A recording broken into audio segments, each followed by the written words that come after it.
Thank you, Sam. As the regulator in the House, you get to have the last word. Wonderful. So I wanted to talk about the Federal Trade Commission's role and how the agency has been approaching social media, especially with the current administration. The agency has been pretty aggressive, I would say, on that front. We've seen recently, I think in December, the $275 million penalty for Epic Games, the maker of Fortnite, because of some violations the agency found there in regards to the Children Privacy Act. Your agency's referral to the Justice Department on TikTok regarding violations on those fronts also resulted in the Justice Department's recent lawsuit against that platform.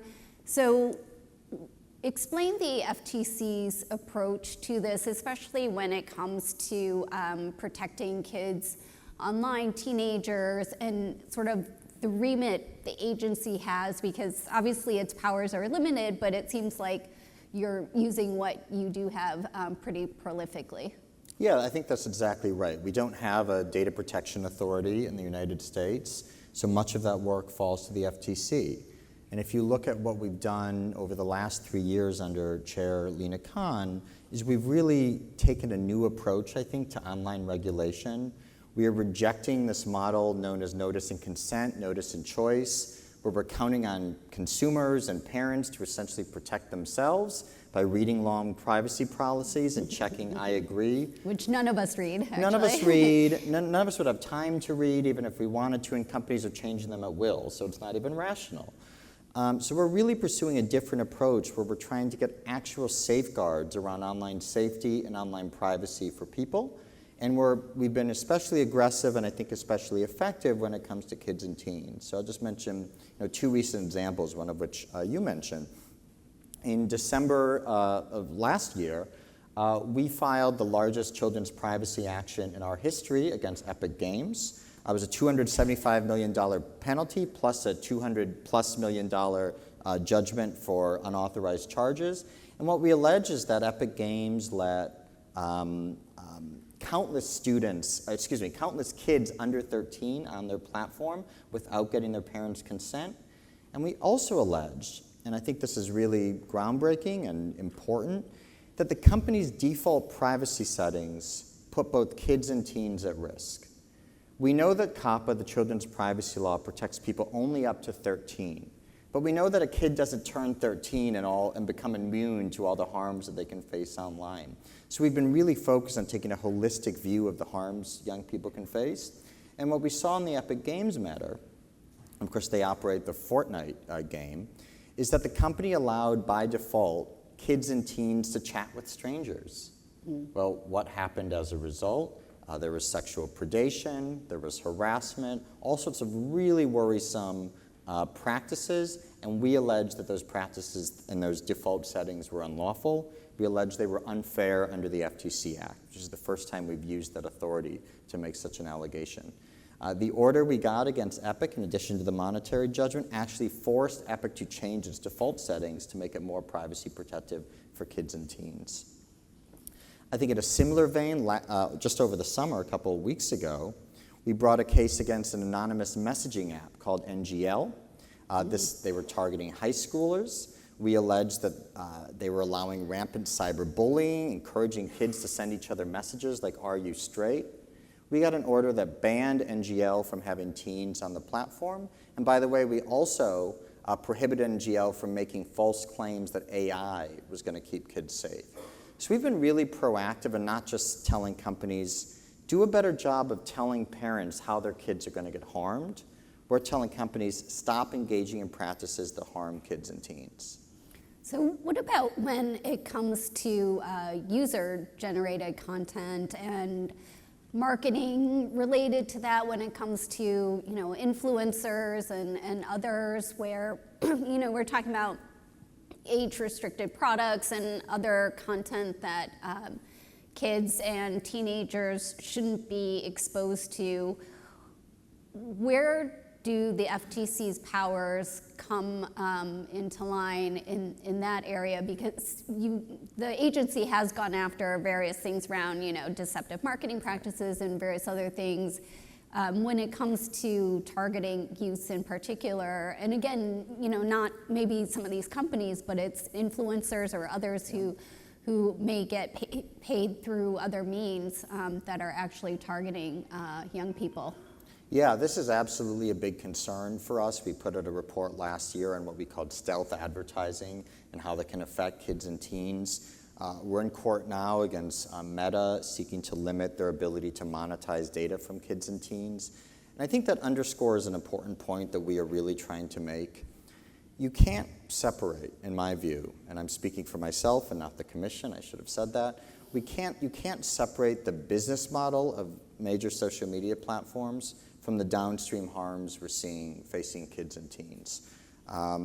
What we know, and I thought the governor made this point really clearly, is that these companies have a strong incentive because of their behavioral advertising-based business model to keep kids on their platform as long as possible, to serve up content that keeps them hooked, maybe to give marketers an opportunity to sell products and services. One feature of our Epic lawsuit, for example, is that kids were racking up millions of dollars in unauthorized charges. So we are really trying to make clear through our enforcement, through our rulemaking, through our public reports, that the business model that is driving these platforms and has made them the most valuable companies in the world can't be separated from these downstream harms. To address these harms, you have to look upstream at the incentives that are driving them. So what are the other tools that the agency needs then? Because, you based the Fortnite action and the TikTok one as well, based on the current COPA, the current Children Online Privacy Act, but it really only applies to kids up to 13. And as you said, when they go past that age, it doesn't make them immune to other harms that they could be exposed to online. We'll see where the Senate moved to expand the age range for those protections go, but what are the tools that you need, and are the states that are passing some of these age verification or age restriction rules, is something like that ideal for the agency to do its job in a more fulsome way? So I really think the scale of this problem, which so many of our speakers have talked about so articulately, requires an all-hands-on-deck response. So yes, we would welcome legislation that Congress is considering around online safety and online privacy. And we're glad that Congress in bills like COSA and bills like ADPPA and APRA are entrusting the FTC to enforce these bills. We think that's a real vote of confidence. But I also welcome these state efforts. The fact is, states are responding to a real mental health crisis facing kids and teens. There's something like 3 in 5 teen girls saying that they regularly feel depressed. Surgeon General putting out warnings. We're at an event sponsored by Philip Morris. It reminds me that in the 1990s, federal enforcers were pretty late in challenging the marketing of tobacco to kids. It was really states in the late 90s that took the lead, got the national multi-state tobacco settlement to really clean up a lot of the advertising around tobacco. We're now facing another market where products and services that threaten to addict kids, that threaten to harm kids. And to the extent that states are getting fed up with inaction by Congress and that they want to take their own action to better protect kids, we welcome that. We've actively intervened when tech companies try to use our work to block state action. For example, Google recently argued that a group of families in California suing for kids' privacy violations couldn't do so because of COPPA, the Children's Privacy Law. We said, not so fast, that's not right. The court agreed with us. So we welcome action by states, and as you referenced, we're also using our own tools, in particular our prohibition on unfair deceptive practices to better protect kids and teens. And I'll note that both actions I mentioned, Epic Fortnite, NGL, and many others, have gotten bipartisan support at the Commission. Tech companies who hope that they're going to get a reprieve after November from forceful action to protect kids and teens should think again. Yeah, I was going to ask you about the possible change in administration, because so much of the criticism from the tech industry has been on Chair Khan and her efforts on the antitrust front and on the enforcement front. Where do you see what's next for the FTC, and how do you balance sort of, working with companies to come up with some sort of settlement or compromise where you don't have to take it to court versus, going that route when the agency itself also has limited resources? Well, we settle most of the cases we bring, and that's a good thing when we can get settlements and avoid litigation. But I think if you ask any defense lawyer who works with the FTC, they know we are not afraid to litigate. We're in litigation with Meta, with Amazon, with, you referenced TikTok. We're in litigation with some of the biggest companies in the world. And if we can't get the relief that we think is justified through negotiation, then we're not afraid to take them to court. And I don't think that's going to change depending on what happens in November. I think one of the things, Federal Trade Commission is a bipartisan commission, 3 Democrats, 2 Republicans. These are conservative Republicans. I think it's fair to say they have been very supportive, even of our most aggressive privacy actions. I mentioned the case over the summer about anonymous messaging. Both Republican commissioners issued statements, expressing views on how they might have approached the case slightly differently, but ultimately saying this was the right kind of case to bring, and that teens online need special protection and need the attention of the FTC. So I'm really proud, both at the FTC, that we're seeing such bipartisan support for our work, and around the country, you see really bold action to protect kids and teens in states like Utah. It's not just New York and California. It's red states, it's blue states, it's purple states, recognizing that there's a crisis and taking action to stop it. And I think that's really encouraging, and it means that this work is going to continue regardless of what happens in November. So how do you see the balancing act between protecting youth and consumers in general when it comes to privacy and other related issues, given some of these age verification, age requirement rules require inputting, personal identifiable information, but then sort of the broader picture of, whether any of these regulations or enforcement actions have unintended consequences when it comes to, stifling innovation or some of the positive ways that young people can benefit from having access to some of these platforms. So there's no doubt that there are real trade-offs here that we have to take seriously and that policymakers need to take seriously. But unfortunately, some of the innovation we've seen is how to evade existing protections for kids and teens. So, when I think about kids and teens online and some of the issues you raise, I think there are kind of 3 principles that underscore that point. First, and we hear from tech companies all the time, from platforms all the time, well, we don't know if there are kids on the platform. It's, gambling on the premises. They claim they have no idea to us. And then they turn around and tell their advertisers, tell their shareholders, that they can reach 45-year-old nurses in Toledo, Ohio with precision. That they can reach 30-year-old churchgoers in Topeka, Kansas with precision.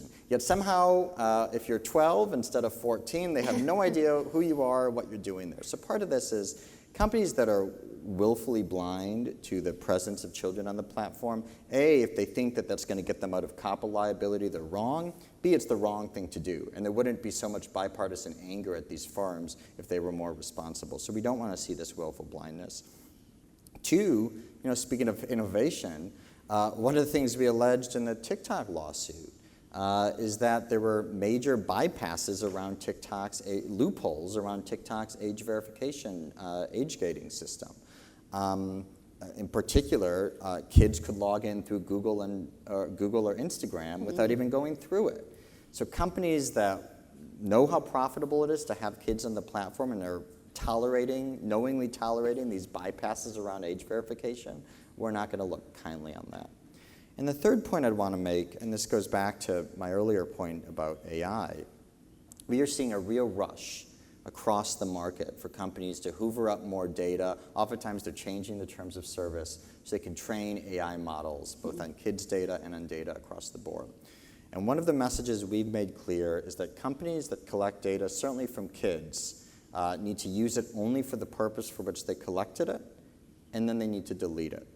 So we brought a case against Amazon last year for its Alexa product, its Amazon Echoes and the like, for retaining kids' voice recordings and transcripts indefinitely to train their AI models. We said that was unlawful under the Children's Online Privacy Protection Act. Companies can't keep data forever just because they want to train AI models. So I think when you talk about innovation, we have to go back to what kind of innovation do these companies' business models actually produce? Is it innovation to make products and services safer, more enjoyable, or is it to make them harmful and addictive? And those are difficult lines to cross, but I do have real worries that with the business models we have in place, the incentives have not been positive. Well, we're all out of time. We'll definitely be watching what the FTC does next on this front. Thank you so much, Sam. Excellent. Thank you. It's good talking to you.